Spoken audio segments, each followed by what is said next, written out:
L'Assemblea regionale siciliana ha approvato la manovra finanziaria con 32 voti a favore e 20 contrari. Una manovra che stanzia 1,5 miliardi di euro di fondi statali riprogrammati che dovranno essere autorizzati da Roma, ma intanto l'Assemblea regionale lavora a chi andranno i fondi. Nello specifico la manovra prevede mutui agevolati per le ristrutturazioni e bonus facciate, con la Regione che si accollerà gli interessi con contributi a partire da 5.000 euro ad ogni privato per rifare i prospetti.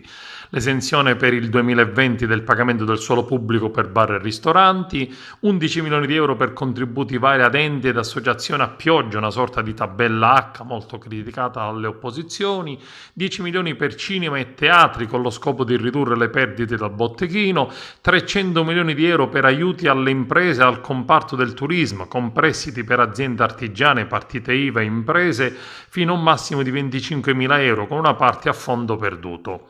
Passa da 10 milioni iniziali a 30 milioni il fondo a sostegno dei pescatori per le attività sulla pesca e della cooperazione, 2 milioni per le città turistiche non capoluogo che hanno registrato più di 500.000 presenze nel 2019. Poi un fondo di 75 milioni di euro gestito dall'assessorato al turismo per acquistare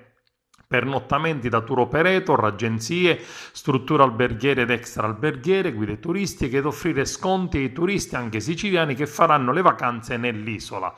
5 milioni sono stati stanziati ai siti UNESCO della Sicilia con un emendamento dei 5 Stelle PD per far fronte agli oneri straordinari aggiuntivi derivanti dall'emergenza sanitaria. 2 milioni di questo fondo andranno ai comuni dichiarati zona rossa con ordinanza del presidente Musumeci, con una quota del 5% destinata come premio di produttività al personale di polizia locale, protezione civile e servizi sociali comunali direttamente coinvolti nell'emergenza coronavirus. 1,5 milioni di euro da ripartire ai comuni di Porto Empedocle, Pozzallo e Lampedusa per le operazioni di accoglienza in sicurezza delle persone migranti. 30 milioni per la ricapitalizzazione delle società partecipate regionali a copertura delle perdite di esercizio 2020 causate dai minori ricavi per effetto della crisi dovuta all'emergenza Covid-19. 2 miliardi di euro poi alla fine per i trasporti pubblici, riguardano i collegamenti marittimi da e per le isole minore, e poi per garantire il servizio di trasporto pubblico locale su gomma a carattere extraurbano ed urbano, trasporto ferroviario,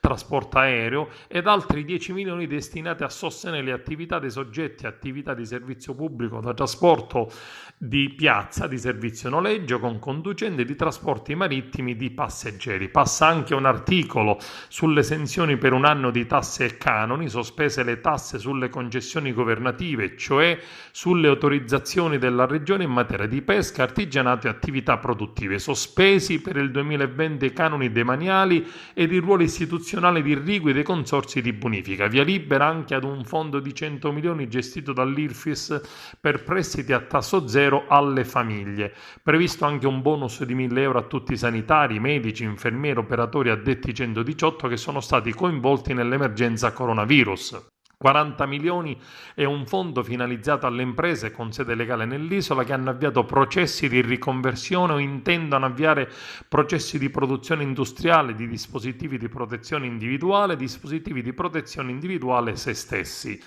Inoltre un 120 milioni per